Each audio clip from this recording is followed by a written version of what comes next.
안녕하세요. 돈벌레TV입니다. 오늘은 뉴욕 증시의 하락에 대해서 말씀드리겠습니다. 먼저 미국은 보조금을 $600에서 $2,000로 증액하는 합의에 실패했어요. 시장이 실망하겠지요. 그리고 오늘은 조지아주에서 상원의원 선거가 있습니다. 민주당이 이기면 바이든 대통령의 추가 부양책이 쉽게 이루어져서 호재이지만 테크 기업의 반독점 징계와 증세라는 악재이기도 합니다. 그래서 뉴욕 증시는 몸살이기에 나선 것입니다. 그러나 대규모 폭락이 일어나지 않았다는 것은 유대인이 아직 움직이지 않았다는 것을 의미합니다. 그러나 내일도 폭락한다면 유대인이 움직이기 시작했다는 것을 의미합니다. 덜 먹더라도 이익을 챙기고 시장을 떠나 더 큰 대폭락을 기다려야 합니다. 키움증권의 서상영 팀장도 미국의 인플레이션 우려가 시장을 억누르기 시작했다고 합니다. 그럼 방송을 들어봅시다.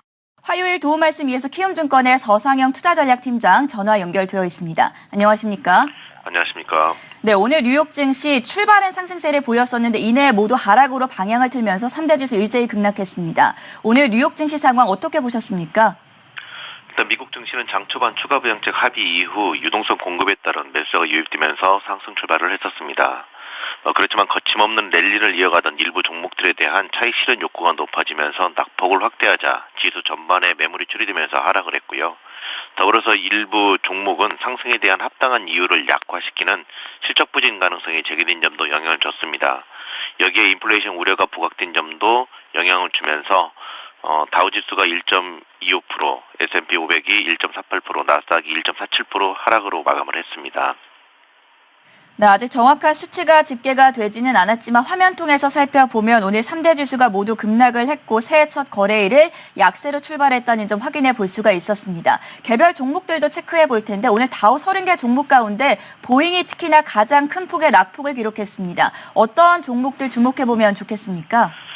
일단 미국 증시는 개별 종목 이슈 및 인플레 압력 우려가 높아지면서 하락을 했습니다. 이제 먼저 자세히 보면 보잉인데 보잉은 지난 11월 백신 접종 이후 한 달 동안 무려 46%나 급등을 했고요. 백신 접종이 모든 것을 뒤돌릴 것이라는 기대가 이를 가능케 했습니다. 이러한 급등은 필연적으로 높은 밸류에이션 부담으로 다가왔고 12월 이후 매물이 출회되는 경향들을 좀 보였고요. 그런 가운데 투자회사인 번스타인이 12월 보잉 787 판매가 급증할 것이라는 기대와 달리 저조한 판매가 이어져 실적 전망을 하향 조정하자 급락했고요. 관련 종목도 동반 하락을 했습니다. 여기에 11월 상장했던 퀀텀 스케이프가 12월 한때 180%나 급등을 했지만 연말에 차익 실현 욕구가 높아지면서 매물이 처리되었고 오늘은 새로운 이슈가 없었지만 매물을 불러오면서 40% 넘게 급락을 해버렸습니다. 문제는 퀄컴 스케이프의 급락이 기대 심리로 급등했던 일부 스펙 상장 종목군들의 약세를 불러와서 지수 전반에 걸친 차익 욕구를 높였다고 볼 수가 있습니다. 반면에 실적 개선 기대가 높은 일부 종목군 같은 경우는 견고한 모습을 좀 보였습니다. 다만 이제 테슬라 같은 경우도 강세를 좀 보이긴 했었지만 장 후반으로 가면서 이 또한 차익 욕구들이 높아지면서 상승분을 좀 일부 반납을 했고요. 한편 이제 10년간 채권 시장의 물가 기대를 보여주는 10년물 국채와 물가 연동채 간 수익률 차이 10년 BER이 2%를 넘어서서 2018년 11월 이후에 가장 높은 수준을 기록을 하고 있습니다.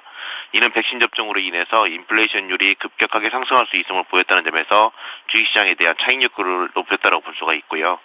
당장 인플레이션의 급격한 상승은 없을 수는 있지만 이러한 논란이 제기된 점만으로도 시장은 부담을 보였습니다. 이 결과 금 가격이 급등을 하고 주식시장이 하락했음에도 국제금리가 상승하는 경향들을 좀 보였고요.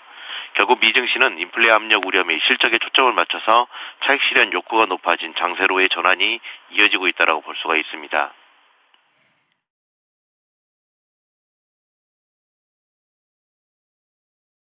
키움증권의 서상영 팀장의 말은 미국의 하락이나 폭락은 미래의 인플레이션 우려에 좌우되는 것으로 한국은 뉴욕 증시에 따라 춤추게 될 것이나 겉으로는 테마에 따라 다른 반응이 나타날 것이라고 합니다. 그러나 우리는 과거 경험에 따라서 유대인의 무자비한 공격은 무조건 피해야 합니다. 시장의 상승 꼬투리까지 다 먹으려는 욕심은 이루어질 수 없는 욕심입니다. 무릎에 사서 어깨에서 판다라는 격언에 따라서 도망갈 때에는 확실하게 도망가고 미련을 남겨두지 말아야 합니다. 동학개미 여러분의 안전한 피신을 기원하면서 오늘은 여기서 마치겠습니다. 안녕히 계세요.